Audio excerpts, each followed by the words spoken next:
Bienvenue à tous. Liberté sur toutes les coutures. Le Bénin, visiblement passé mauvais élève, chaque année un peu plus, du moins pour bon nombre d'organismes portés sur des questions de liberté. Après les rapports pour le moins accablants d'Amnesty International, de Reporters sans frontières, de l'EIU, Economist Intelligence Unit, sur la question, c'est celui de l'Institut américain Freedom House qui relance de plus belle les débats. Le statut du pays serait passé désormais de libre à partiellement libre, avec une perte de 13 points. Liberté dans le monde 2019, vu par l'Institut américain Freedom House. Le rapport de trop pour le Bénin sous le régime Talon. Il s'agit là, mesdames, messieurs, du thème en débat ce jour. Et tout de suite, avec nos invités, nous allons y aller. À ma droite, sur ce plateau, Arimi Choubadé, journaliste, analyste, il est éditorialiste. Sur des questions de droits humains, l'homme reste des plus exigeants. En tout cas, il a accepté de nous accompagner pendant ces 45 minutes. Arimi Choubadé, bonjour. Oui, bonjour Joël. Et merci de répondre à notre invitation. C'est toujours un plaisir de me retrouver avec vous. Franchement, on est honoré. En face de lui, Gilles Chris Tchidi, journaliste, il est analyste politique. Gilles Chris Tchidi, bonjour. Bonjour Joël, bonjour à tous les téléspectateurs. Merci d'accepter cette invitation. Je vous en prie. Question de liberté sous le régime Talon. Depuis le régime du nouveau départ, mesdames, messieurs, les notes dans ce sens vont à la limite des crescendo. Amnesty International, Reporters sans frontières, EIU, puis récemment l'Institut américain Freedom. Aucun organisme, dit-on, pour décerner des lauriers pour le Bénin.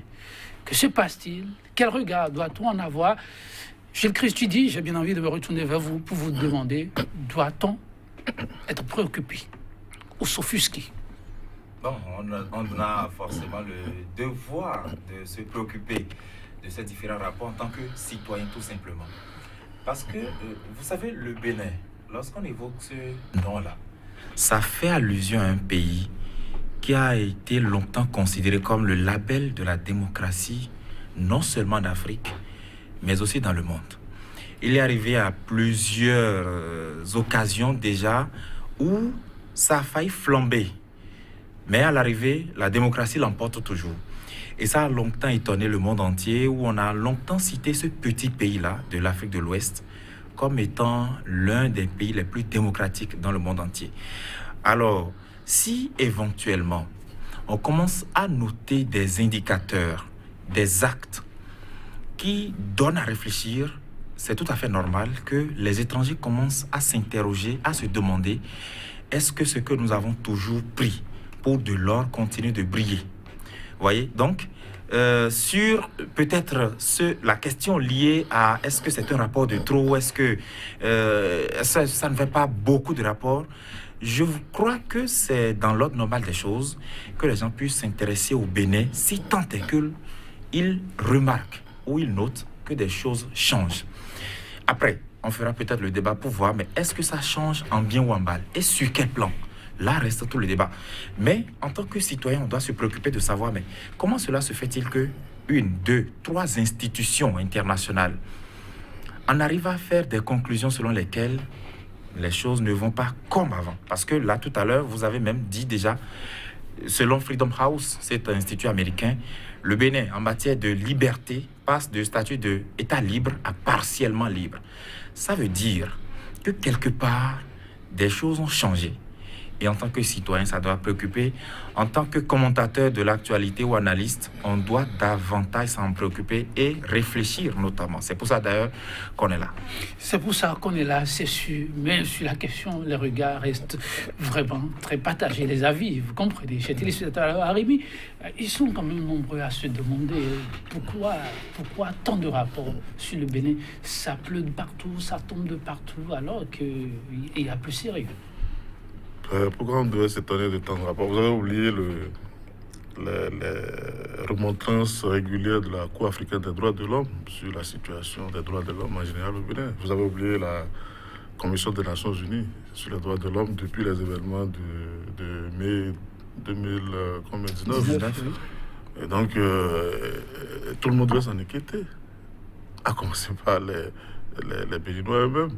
Et n'oubliez pas que Freedom House, c'est pour son opinion publique, d'abord. nous nous adressons généralement, on est content de dire oui, le gouvernement allait décrocher 16 milliards par-ci, 10 milliards par-là. On est content. Naturellement, Ce sont les parce qu'on en a besoin. Justement, ces contribuables-là veulent savoir à quoi servent leur argent. Est-ce que ça sert, vous demandez à un Américain que, d'accepter que son argent serve à aller dans un pays où on peut froidement abattre des manifestants dans la rue pour des questions d'élection, ça ne passe pas. Et donc, voilà, soit nous... Vous savez, on n'a pas de richesse minière où on peut dire, bon, maintenant on ferme les frontières, on fait ce qu'on veut. Hein? Nous sommes obligés de nous adresser à ces gens-là pour... ne serait-ce que pour soutenir des programmes de développement. Alors, il faudrait que ces messieurs-là qui acceptent de nous accompagner sachent dans quel pays ils mettent l'argent. Vous avez vu, on a suivi des débats, par exemple, au Parlement danois sur le Bénin, il y a quelques années, où on a retiré, on a même retiré l'ambassade Danemark du Bénin, où beaucoup de programmes ont été suspendus. Vous avez suivi l'histoire des PPA2 ou de tous ces gens-là qui ont choqué ces opinions publiques-là, où les gens se disent on ne peut pas prendre notre argent pour aller financer ce genre de trucs. Et donc, voilà, on ne devrait pas s'offusquer que on ne peut pas dire qu'il y a trop de rapports. C'est parce que nous, on est au Bénin. Tous les jours, sur tous les pays, vous avez l'actualité qui parle des cas de violation des droits de l'homme, de l'état des droits de l'homme. Vous savez, aujourd'hui, on a même dépassé le niveau des droits de l'homme. On parle même du bonheur de l'homme. Oui. Hein, il y avait des indices pour mesurer le bonheur dans les pays, etc. Parce que rien que respecter les droits ne suffit pas à rendre quelqu'un heureux. Alors, et si nous, on en est encore à dire oui, est-ce qu'il faut... c'est même indécent qu'au Bénin, encore après 30 ans après la Conférence nationale, on soit encore, c'est vrai qu'on a dit qu'il y a un nouvel ordre, comment vous avez dit, un nouvel acte fondateur de la République. Mais c'est étonnant qu'on en soit à parler de liberté, si on a trop de liberté ou s'il faut les restreindre. Et puis s'il faut le faire, il faut un débat autour, il faut qu'on soit d'accord. Il n'y a pas quelqu'un éclairé qui vient pour dire... moi, parce que j'ai un mandat, donc j'ai été élu, je fais de vos libertés ce que je veux. C'est pas possible. Nous sommes en République, c'est pas une monarchie où le monarque est détenteur de tous les droits et c'est à lui de les distribuer comme il veut. Comme en somme, le débat s'impose. Le débat n'est même pas suffisant. Ah bon? Ah oui, on devait le faire tous les jours. C'est là justement la question qui revient sur certaines lèvres. Gilles Christ, tu dis, votre vis-à-vis dit, le débat, on devrait pouvoir le faire tous les jours. Mais ils sont un certain nombre à dire, mais 2019, c'est presque derrière soi. Il faut se concentrer sur l'avenir. Et un rapport comme celui-là tombe comme pour remuer le couteau dans la plaie. Que dit la liste? Bon, je crois qu'on ne devrait pas s'émouvoir de ce qu'un nouveau regard soit porté sur notre vie ici. Parce qu'on ne vit pas en autarcie. Nous ne sommes pas un pays qui vit à part. Nous sommes dans le monde entier et nous sommes dans des espaces économiques. Je voudrais dire que j'ai fait un constat après avoir écouté à plusieurs reprises nos gouvernants.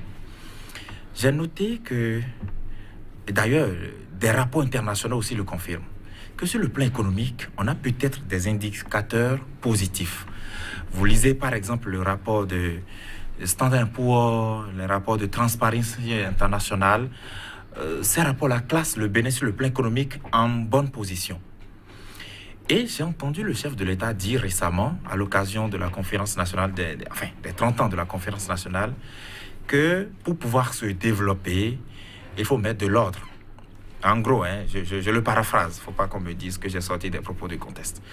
Et donc, lorsque je finis d'entendre ça, je me pose une question. Je suis d'accord sur l'analyse selon laquelle on a peut-être pratiqué pendant 30 ans une démocratie qui n'a pas vraiment beaucoup nourri son homme. Je suis peut-être d'accord. Parce que vous voyagez de Cotonou vers l'intérieur, vous avez des images qui vous donnent vraiment de la sueur froide. Des gens peinent à manger, à trouver de l'eau. C'est vrai, c'est vrai. Et on peut même se demander quelle est cette démocratie qui ne nourrit pas son homme. Je suis d'accord. Mais dans le même temps, regardons les États qui ont pu se développer. La Chine, la Grande-Bretagne, le Canada, pour ne citer que ces États, pour atteindre leur étape, la Corée du Nord, par exemple, on a dû faire l'option d'oublier le concept de démocratie à des moments donnés. Actuellement, personne ne peut dire en Chine, on veut de la démocratie. D'ailleurs, les Chinois, avec leur parlement composé de plus de 1000 députés, ont décidé que le chef de l'État, Xi Jinping, fasse un mandat à vie. L'argument, c'est pour que les projets soient conduits de façon perpétuelle et permanente, pour qu'il n'y ait pas de rupture. Vous voyez, lorsqu'une nouvelle tête vient, elle détricote tout ce que l'autre a fait. Ils ont fait cette option. Aujourd'hui, puissance économique, la Chine est très reconnue, mais personne n'ose aller en Chine pour dire vous n'êtes pas un État démocratique. Je prends le même exemple avec la Grande-Bretagne. C'est une monarchie, le Canada, etc. Est-ce que ce sont ces exemples qui nous inspirent? Si c'est ça, qu'on le dise. Parce que si c'est ça, là, faisons le débat. Si on veut faire une option, on dit oui, si on veut se développer, oublions l'anarchie, etc., etc., et qu'on a horreur des libertés, ou peut-être des liberticides, parce que, bon, parfois on a l'impression que les gouvernants se disent il faut que les gens soient libres, mais pas trop libres. Si c'est ça, moi j'ai envie qu'on dise très clairement, désormais on veut faire l'option d'aller sur ces terrains-là où on veut être comme la Corée du Nord, on ne veut plus de la démocratie. Si c'est ça, il faudrait alors qu'on fasse peut-être des assises et qu'on en décide.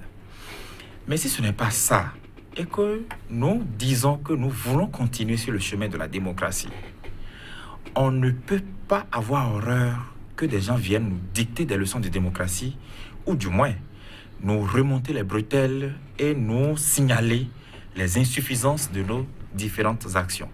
Parce que le premier indicateur ou la première preuve de la bonne santé de la démocratie, c'est d'abord les libertés.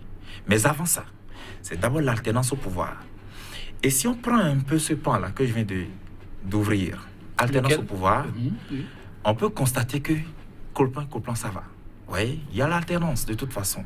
En 2011, on était dans un contexte africain très difficile avec la Côte d'Ivoire, qui connaissait une crise post-électorale de 2010. Mais dans le même temps, on a vu un chaos au Bénin et personne n'a bronché. C'est passé. Les gens étaient très étonnés à l'international. En 2016, vous avez vu toute la tension presque qu'il y avait pendant les élections. Mais après, comme d'habitude, tout s'est calmé. Les élections ont toujours été des occasions de fête. Lorsqu'on a dit qu'on va faire des réformes, je parle de l'exécutif, et que presque tous les acteurs étaient d'accord. Moi, j'ai entendu des députés, que ce soit de l'opposition, de la majorité présidentielle, dire on est d'accord. Et qu'on fait les réformes, et qu'on constate qu'à l'arrivée, le Parlement est constitué d'uniquement de députés qui soutiennent les actions du chef de l'État. C'est vrai qu'on me dira que c'est sur la base des textes votés par la 7e législature composée de tous les députés, c'est vrai. Mais on a vu les résultats, c'est que c'est un Parlement qui est dans un seul sens et que à l'international, ça ne fait pas sérieux. On paraît presque ridicule. Heureusement que le chef d'État lui-même a dit qu'il n'en était pas fier. Donc, sur ce plan, souffrons qu'on puisse nous dire que ça ne va pas. Deuxième point. Regardez un peu, quand on parle des libertés. Parfois, on a peut-être l'impression qu'il y a des populations qui en font un peu de trop, c'est vrai. Parce que je ne veux pas me laisser emporter sur les questions de sentiments. Lorsqu'on décide d'organiser des manifestations et que ça vire au casse, c'est peut-être normal que les forces de l'ordre interviennent pour arrêter le désordre, c'est vrai. Mais quelle est cette intervention qui en arrive à occasionner des pertes en vies humaines? Or, en 1990, Monseigneur Isidore de Souza disait qu'aucun bain de sang ne nous éclabousse et ne nous emporte dans ses flots. Il le disait en prévenant que, quel que soit ce qui arrive, qu'on ne puisse en arriver à verser du sang pour quelque raison que ce soit. Mais le sang est versé en 2019. Sur ce plan, c'est normal que des étrangers viennent nous dire « Attention, tout n'a pas bien marché chez vous ». Même si on semble noter un calme apparent. Si quelqu'un vient au Bénin, bon, il circule librement, etc. Oui, on va dire, ça va. Mais au fond, ça ne va pas si tant que ça. C'est pour ça que, lorsque les gens font des rapports, disent que ça ne va pas, on doit prendre ça sous l'angle selon lequel ils veulent nous aider à bien faire. Parce que nul n'a la science infuse. Nul Être n'a la un homme science, politique, oui. être un dirigeant ne signifie pas que vous avez la science infuse. C'est pour ça que ces rapports existent, pour chaque fois attirer votre attention sur les insuffisances. Donc je crois que les dirigeants ne devraient pas avoir horreur de voir de tels rapports. Droit politique à liberté civile, Arribi Choubadé, ce sont les deux indicateurs sur lesquels se sont attardés les tenants de ce rapport. Et pour eux, le Bénin a voir plus en profondeur ce qui hier aura fait la fierté sur ces deux points-là. Quand on prend par exemple le volet politique, droit politique, à l'arrivée, est-ce qu'on doit forcément s'en inquiéter?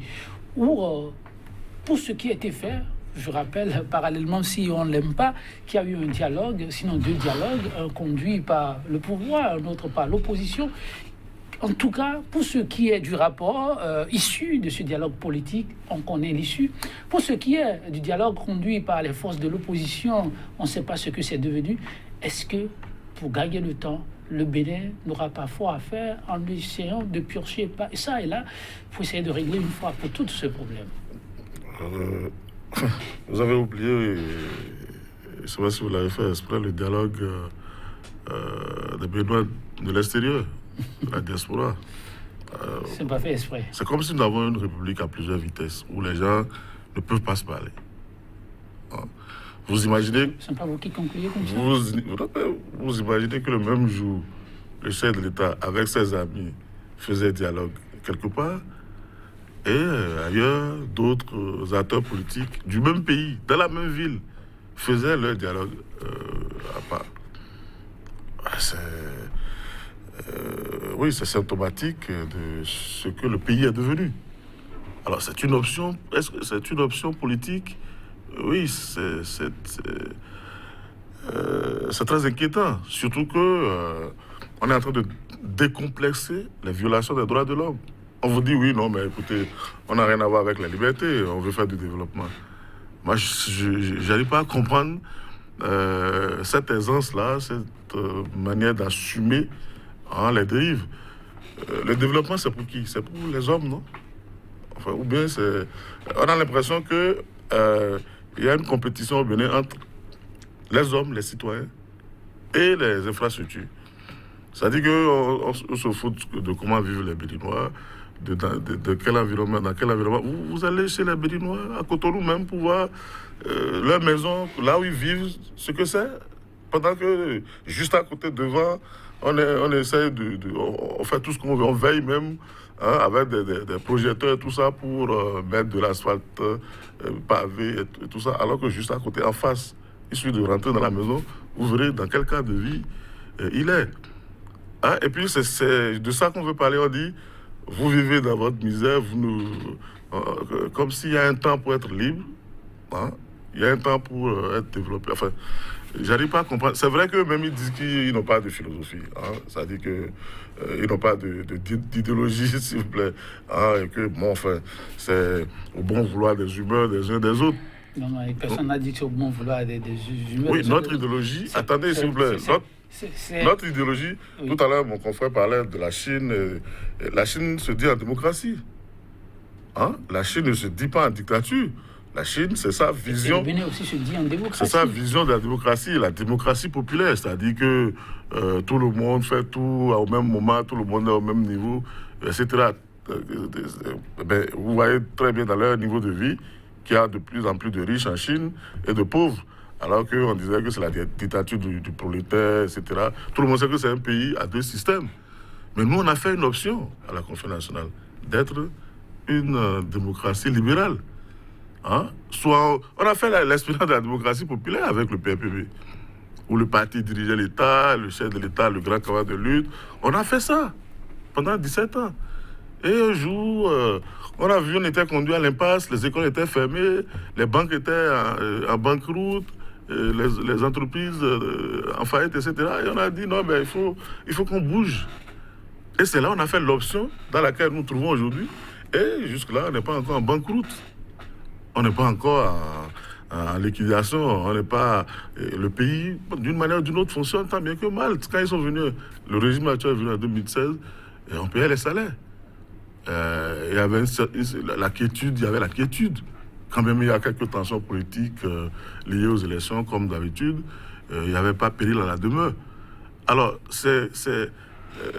la motivation de du revirement est venue d'où? Hein? À quel moment on a dit, bon, écoutez, il faut mettre entre parenthèses les libertés. La liberté, c'est quoi? C'est l'homme. Il veut, comment l'appelle-t-on? La liberté de circuler, de s'exprimer. Est-ce qu'il y a un moment où on doit fermer Sika TV, où on doit plus parler, on doit fermer toutes les radios, toutes les télévisions, juste pour laisser les immeubles pousser? C'est pas possible. On peut dire, à un moment donné, on enferme les hommes pour faire prospérer les immeubles. On dit on veut faire du développement, mais on ne parle pas de l'homme.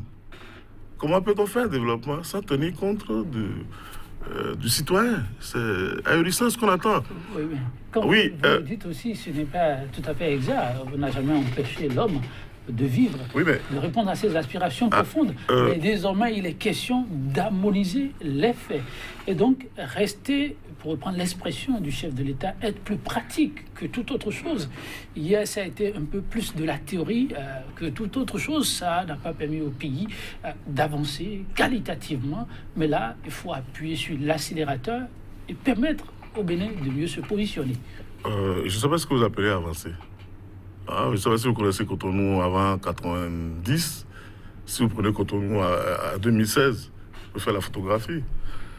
Je ne sais pas ce que vous appelez, le pays n'a pas avancé. Avancer, là, c'est par rapport à quoi?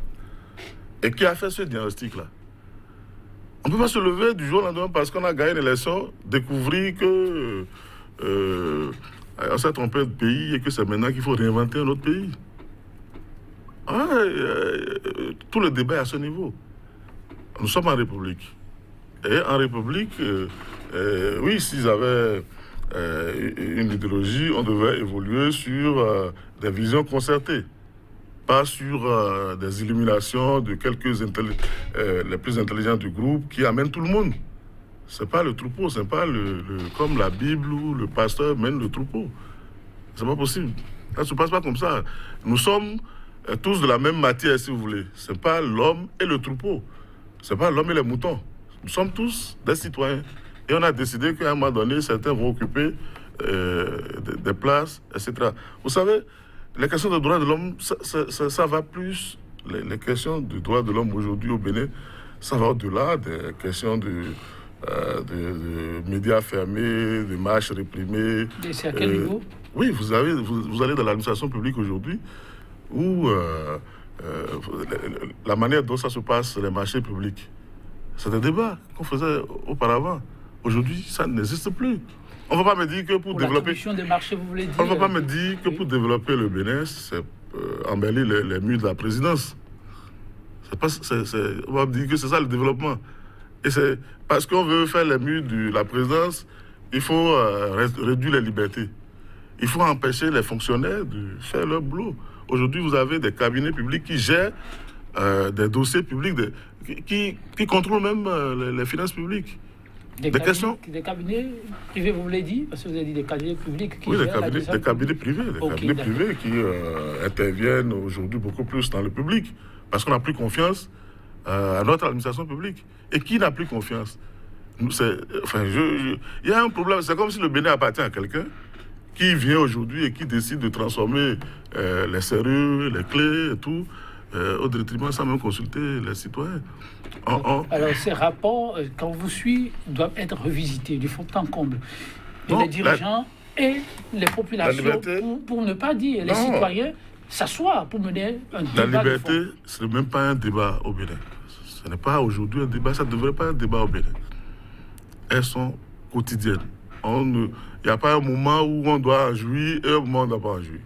C'est pas parce qu'on va nous dire, bon, écoutez, le CNHU est dans un état lamentable, on ne s'occupe pas du personnel soignant, mais on va ériger des bâtiments, on dit, oui, nous, on ne veut plus s'occuper de... Vous avez vu, c'est le chef de l'État Bénin lui-même qui est allé en Allemagne, je crois, pour le sommet de 2020, pour dire, oui, ben, venez chez moi, nous avons réduit le droit de grève. Aujourd'hui, si vous voulez licencier quelqu'un, voilà, il n'y a pas de problème, vous licenciez, vous n'aurez pas à payer plus que 9 mois d'indemnité, etc. Et ça, c'est des questions sensibles pour des gens qui étaient dans la salle à ce moment-là. Hein? Et c'est pas que c'est des apatrides qui sont allés salir le nom du Bénin à l'extérieur ou des trucs de ce genre-là. C'est devenu... enfin, on estime qu'aujourd'hui, on assume la dérive. Hein? On l'assume. Non, justement, Arimi Choubadé, est-ce que, au regard de ce qui se passe, des données que vous présentez, on peut parler de dérive au Bénin ou de changement de cap? Qu'est-ce que vous avez les changements de cap? C'est ça, moi je ne comprends pas. Si on doit avoir un changement de cap, il faudrait quand même, à un moment donné, on s'entend sur le fait. On a posé les balises en 90 et on s'en tient à ça. On était en 72, les militaires sont venus, ils nous ont amené des bouquins de Mao, Lénine, etc. Et d'une manière ou d'une autre, ils ont validé, et on disait que c'était cette ligne-là qui suivait, jusqu'à ce qu'on arrive à l'impasse. Et en 90, on a décidé d'aller voir ailleurs. Mais à quel moment on a décidé de mettre de l'ordre, ce que vous appelez mettre de l'ordre? À quel moment? Où on a décidé qu'au Parlement, il faudrait 2 partis privés du chef de l'État. À quel moment? Et qu'on a décidé de dissoudre, enfin de faire disparaître tous les partis politiques qui existaient auparavant. À quel moment on a décidé de ça? Ça ne peut pas être de la volonté d'une personne ou d'un clan. À ce moment-là, souffrir qu'il y ait des résistances, même si on n'ose pas le faire, et que, comme le dit mon confrère, il y a une ambiance bon enfant, vue de loin, mais que dans les cœurs, on sent quand même une certaine résistance, hein, et qui n'a rien à voir avec la résistance politique, parce qu'il s'agit de libertés individuelles et collectives. Droit politique et liberté civile en sursis au Bénin, le rapport demande plutôt aux autorités, aux différentes composantes de la société de retrousser les manches. Et quand on demande à ce qu'on retrousse les manches, on s'y prend de quel bout? Et sur le constat, c'est quoi, vous, votre regard personnel? Bon, vous savez, Patrice Talon, l'actuel président de la République du Bénin, est venu, moi j'étais très sidéré quand je l'écoutais en tant que candidat, je vous assure. Et j'ai l'intime conviction qu'il est venu au pouvoir avec les plus bonnes intentions pour le Bénin. J'en suis très sûr. D'ailleurs, et ça n'engage que moi, je pense même que les premières réformes qu'il a voulu faire, notamment la relecture de la Constitution, peut-être qu'on peut faire le débat de est-ce que c'était opportun ou pas, etc., etc. Lorsque vous prenez le texte dans le fond, il y avait de très bonnes choses. Donc, je pense qu'il était venu au pouvoir avec une très bonne intention. Je ne sais pas ce qui s'est passé pour que, peut-être dans la gouvernance qu'on note, qu'il commette des erreurs. Et moi, je peux comprendre qu'un président commette des erreurs parce qu'il est un humain. Vous voyez, il est un humain et tous les dirigeants, ministres, députés, maires, responsables politiques à quelque niveau que ce soit, chacun a le droit de commettre des erreurs. C'est pour ça que on n'a pas d'abord le devoir, encore moins le droit, de lancer la pierre à nos dirigeants parce que nous on est saints. Moi je ne dis pas que je ferais mieux qu'eux, je ne le dis pas. Mais je dis que étant venu au pouvoir avec des intentions données, parfois on se surprend en ne faisant plus forcément un parallélisme entre ce qu'il avait annoncé et ce qui se fait sur le terrain. C'est peut-être là que des débats se font. Parce que, je vous ai donné tout à l'heure l'exemple de la Constitution. Vous savez, ce n'est pas facile de gouverner. On dit souvent, même en football, que le meilleur joueur, c'est celui qui est sur la touche. On a entendu beaucoup d'acteurs qui sont aux affaires actuellement, qui avaient dénoncé beaucoup de choses. Ils sont peut-être là, à des postes divers dans toutes les composantes de l'État, et qui font presque les mêmes choses qu'ils avaient dénoncées, ou même peut-être plus que ce qu'ils avaient dénoncé, mais ils sont là. Peut-être que ce sont les réalités du pouvoir, peut-être. C'est pour cela que je reconnais que ce n'est pas facile de gouverner, et en tant qu'humain, on peut faire des erreurs. Alors, parce que justement, aucun humain n'est parfait, ces institutions internationales, ces rapports que des institutions internationales envoient, normalement, ont pour but d'aider les humains qui sont au pouvoir à reconnaître au fur et à mesure les limites de leurs actions. Vous voyez, si par exemple le chef de l'État veut faire développer le Bénin, parce que à vue d'œil, vous sentez que, bon, il y a des efforts qui se font quand même sur le plan de développement. Il a parlé tout à l'heure, le doyen, des questions de l'asphaltage, etc. C'est agréable à voir. Vous sortez, vous allez voir des routes qu'on asphalte, c'est très joli. Et ça permet de développer le Bénin, je suis d'accord. Dans le même temps, et comme il a si bien dit, lorsque vous développez un État et que les citoyens se plaignent sans cesse, parfois, on se demande quel est ce développement qui exclut le peuple. Vous voyez, c'est pour ça que tous ces débats existent. C'est pour ça que les institutions internationales qui envoient des alertes, normalement, devraient attirer l'attention des gouvernants qui, dans leurs élans peut-être de très bien faire ou de vraiment porter le Bénin à une étape que personne n'a rêvé, autre que qu'ils puissent se rendre compte que oui, on a des intentions pavées, enfin, de très bonnes intentions, c'est vrai, mais voici ce qu'ils ont dit, ce n'est pas faux. Parce que nul ne peut ignorer aujourd'hui que, effectivement, sur le plan des libertés, qu'il y a beaucoup de choses à redire. Récemment, on a un jeune confrère journaliste qui a été emprisonné pour 18 mois ferme. Jusqu'à présent, on n'a pas vraiment d'indicateurs qui prouvent que ce qui lui est reproché est vraiment établi. Vous ne pouvez pas. C'est vrai qu'on peut faire le débat, mais vous ne pouvez pas. C'est pour ça que, peut-être, qu'on peut même dire que dans le système, il y a de bonnes intentions. Peut-être qu'il y a des brebis galeuses, c'est-à-dire des gens qui sont là, qui ternissent la volonté des uns des autres. Il y a dans un système peut-être certains qui sont trop zélés, qui abusent de leur pouvoir, etc. etc. C'est un tout. Alors, lorsqu'on demande de retrousser les manches, ça demande tout simplement qu'on puisse à un moment donné peut-être faire machine arrière. Et la démarche aussi existe dans la tête du chef de l'État à travers par exemple le dialogue qu'il a convoqué. Le simple fait d'avoir eu l'idée de convoquer les acteurs politiques pour parler prouve que on a la notion on a la notion de pouvoir appeler son frère et de discuter avec lui.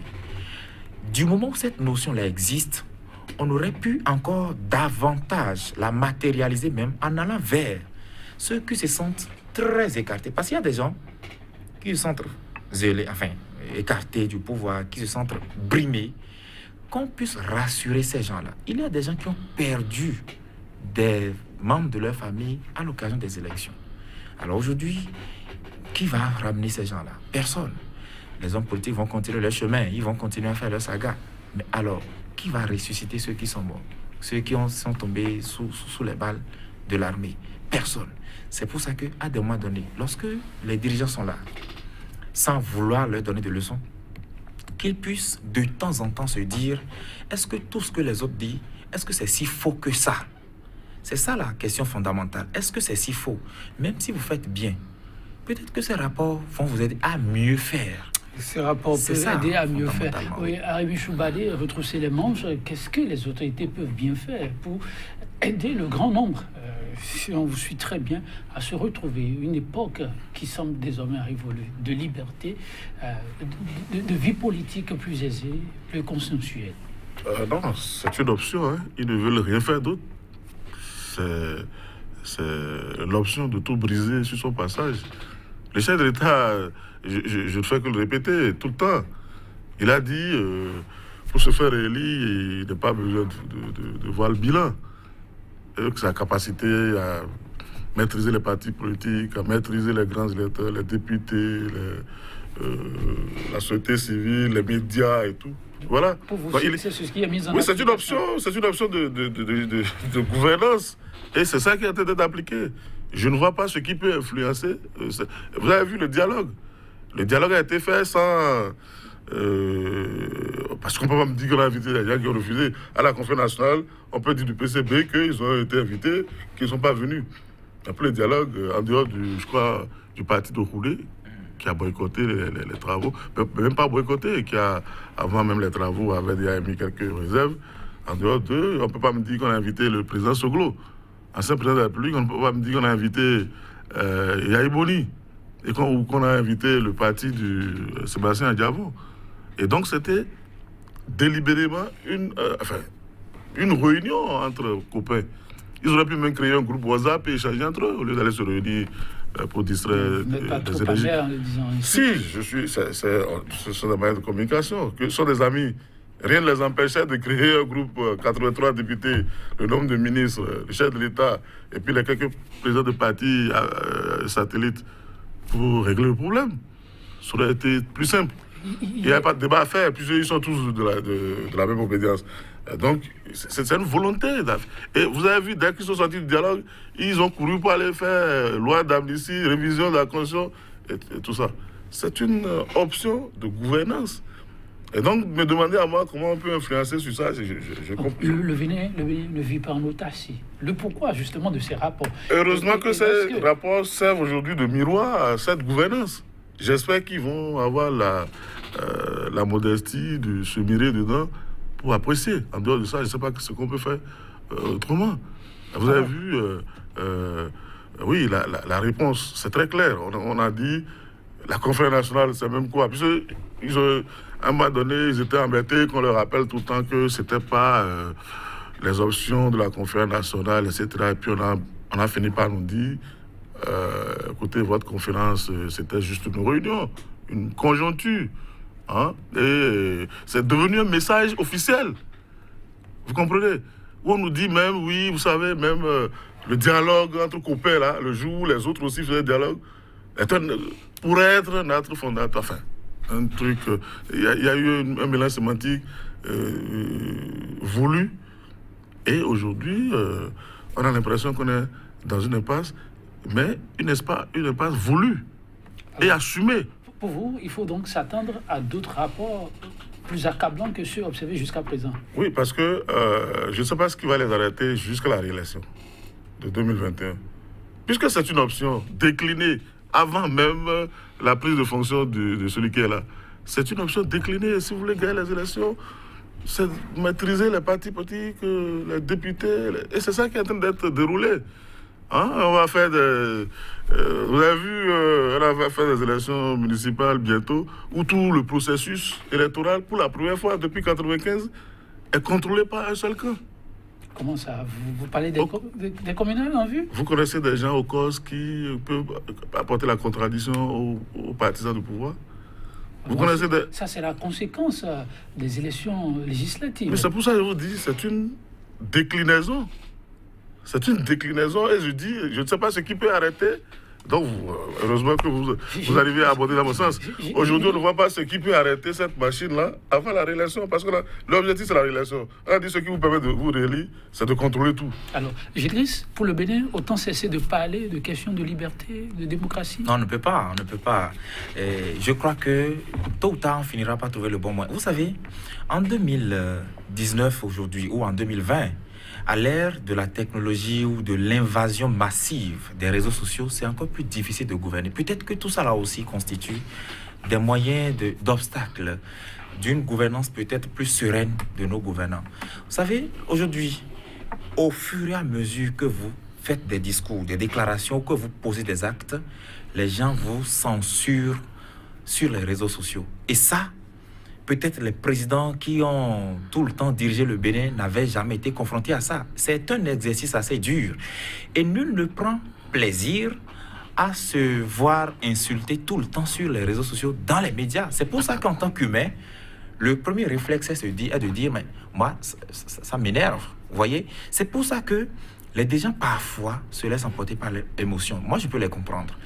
Mais c'est pour ça aussi que ces médias existent, que la société civile existe. Moi, je lisais parfois, la fois dernière, un livre sur le journalisme où on disait que le journaliste, c'est celui qui sait mettre le couteau dans la plaie. Lorsque, par exemple, un train vient en retard, c'est là l'information. Lorsqu'un train est à l'heure, il n'y a pas de l'information. Le rapport note que c'est de plus en plus difficile de mettre le couteau. J'allais en arriver là. C'est pour ça que je dis que, oui, nous sommes dans un contexte très particulier, où vraiment même des jeunes, des adolescents peuvent s'en prendre à des personnalités sur les réseaux sociaux. Parfois, c'est désagréable à lire. Et ça pose aussi beaucoup de problèmes à nos gouvernants de subir ça. Ça leur met peut-être les bâtons dans les roues, sur le plan émotif, sur le plan psychologique, ainsi de suite. C'est pour ça qu'on a couru, on est allé à l'Assemblée, on s'est doté d'un code du numérique Et après, on a constaté que ça fait plus mal qu'on aurait imaginé. Mais j'ai l'impression, j'ai la ferme conviction qu'on en arrivera à trouver, parce qu'on ne peut pas bannir le débat de Alors, liberté. je vais vous de demander, démocratie. on a quelques minutes, mais dites, parlons de liberté civile et politique. Si vous devez citer 2 actions fortes Oui. qu'on peut espérer des gouvernants, que diriez-vous?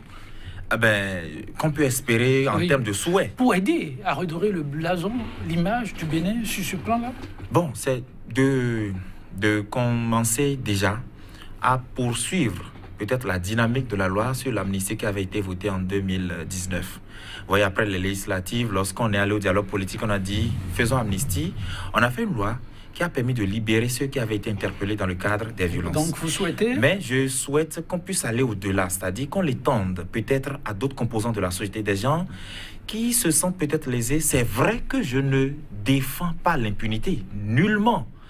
Mais ceux qui parfois se retrouvent dans des liens de la justice dans des conditions assez particulières, où des gens font les liens avec la politique, on trouve que ça c'est un dossier plus politique que technique, etc. Qu'on puisse peut-être Donc commencer élargir à faire... l'amnistie en dehors de ça? Voilà, en dehors de ça, peut-être commencer à davantage. Je ne sais pas si c'est parce que je vais pas pouvoir affirmer sur votre plateau qu'un gouvernement empêche les médias de faire leur travail. Allez-y, dans Mais l'exemple, oui. je souhaite qu'on puisse avoir encore des médias beaucoup plus capables de mettre le couteau dans la plaie. Parce qu'on a de plus en plus l'impression, si le matin vous réveillez, vous regardez à la télé ou vous lisez les journaux, que de plus en plus tout va très très bien, alors que aucun humain ne fait des choses totalement parfaites. Donc, je souhaite que effectivement les médias aussi soient davantage... Changer de cap, c'est un peu l'option du gouvernement, mais c'est aussi l'appel presque donné, demandé par Freedom House. Et pour changer de cap, qu'est-ce que vous auriez conseillé? Enfin, je ne sais pas si on peut changer de cap. Vous ne savez pas. Non, il faut partager le pouvoir. Vous ne voyez Si vous avez le gouvernement, l'Assemblée nationale, tous les dans une seule main, je ne sais pas ce que vous avez dit, changement de cap. Même si on donnait les 77 communes à l'opposition, ça ne rééquilibre même pas ce qui se passe.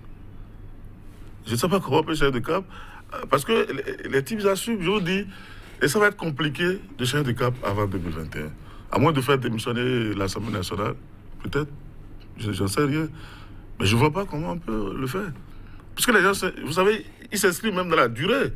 Ils espèrent que cette réforme, enfin, entre griffes, puisse impacter le Bénin jusqu'à la fin des temps. Ils espèrent. Vous avez vu le discours du gars des Sceaux qui dit, oui, il faut laisser le temps, nous dit, si le dialogue est un acte fondateur. Alors que lui-même sait très bien que le dialogue pourrait être remplacé par un groupe WhatsApp. Hein? Moi, je ne vois pas comment on Alors, peut... question de liberté, de démocratie avec le Bénin, autant l'enterrer? Mais on est allé à la conférence, pourquoi? Parce qu'on a fait le parti de l'État, démocratie populaire, grand camarade de lutte, le leader, etc. On a dit non, mais désormais, on fera des choses beaucoup plus libérales. Mais imaginez, vous avez vu comment on presse sur les grandes entreprises qui ferment une à une. Hein? Alors que nous sommes dans une démocratie libérale, économie libérale et tout ce qu'on sait. Ce n'est pas la conjoncture ambiante de l'environnement, de la sous-région Quand on vous presse avec toutes les tâches qui vous tombent dessus tous les jours, au même moment, avec une administration qui est beaucoup plus... Votre conclusion arrive, M. Choubalé? Oui, enfin, moi je suis très pessimiste par rapport à un revirement du pouvoir. Si éventuellement en face, il n'y a pas quelque chose capable de lui résister, de lui faire Merci changer de cap. beaucoup, oui. Non, je suis très optimiste, moi. Je pense que, bon, on continue notre marche tant bien que mal. Et je crois que ça ira. Merci beaucoup à vous, Gilles Chris Chidi. Merci également à vous, Rémi Choubalé, chers téléspectateurs. Merci. Le débat, malheureusement ou heureusement, ça dépend de quel côté on se met, s'impose pour le Bénin, se regarder, se mirer et se demander qu'est-ce qui ne va pas et que faire pour que ces rapports cessent de tomber dans cette direction, surtout sur le Bénin. Cette citation, en fait, d'Amando Kourouma, avant de Fossé compagnie. Gardez-vous d'être, dit-il, nostalgique du passé, car il n'y a pas qu'un jour. Demain aussi, le soleil brillera. Pas de désespoir. Tenez bon. Demain, un jour nouveau, pourquoi pas. À très bientôt.